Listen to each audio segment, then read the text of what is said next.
Hello, this is Victor. I'm here with a new tip. This time I will explain a way to paint white. I have to say that painting white, there are different ways of painting white. So you can start from blue, or you can start from more creamy color, or even you can start from gray colors. This time I will show a way starting from a creamy browny color. So to show the technique I'm using, I will show how I do the paint job on the helmet of Castellan Crow. So one of the things when you try to paint white is, or when I try to paint white, is I don't start with white. I do a base color of a gray or bluish, or in that case, like a creamy browny white. So the paint I'm using that time is Racar Flesh from Citadel. And as you can see, it's not pure white, it's just a broken white. Next step I did a white with Agrava's Hearthshade. Yeah, it's darkening a lot the helmet, but will create the shadows I want. Here you have another view.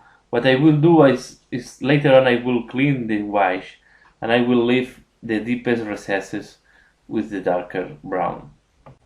So, second step, do a wash with Agrava's Earthshade.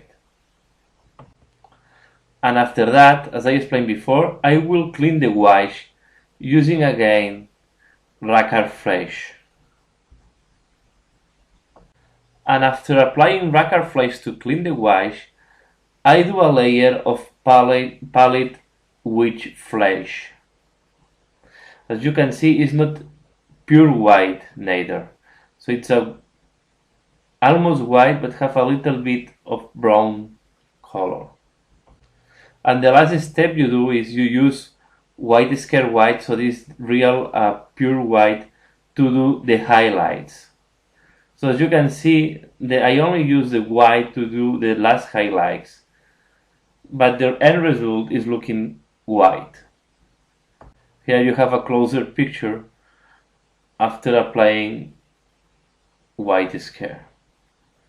So that's all on the technique I use this time to paint white. So if you remember, first I used as a base color Racar Flesh, then I did a wash of Agrava's Earthshade, and then I clean the wash again with Racar Flesh. I do a first highlight with palette elf flesh, and then finally I do the highlight on the edges using white scare. I want to end this video explaining that this technique is working quite well on armor plates or armor parts like I use in the helmet. It's working where you have deep recesses and you have quite marked edges, like in an armor that you have the edges, for example, of a shoulder part. In this case you have the edges on top of the helmet or around the lenses of the helmet. I will not recommend this technique, or you have to use more smooth transition when you're doing cloaks or any piece of cloth that have very smooth transitions and the recesses are quite white.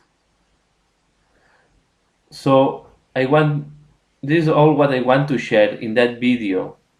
I want to thank you for watching this video. I hope this has been helpful for you, and see you again later. Bye.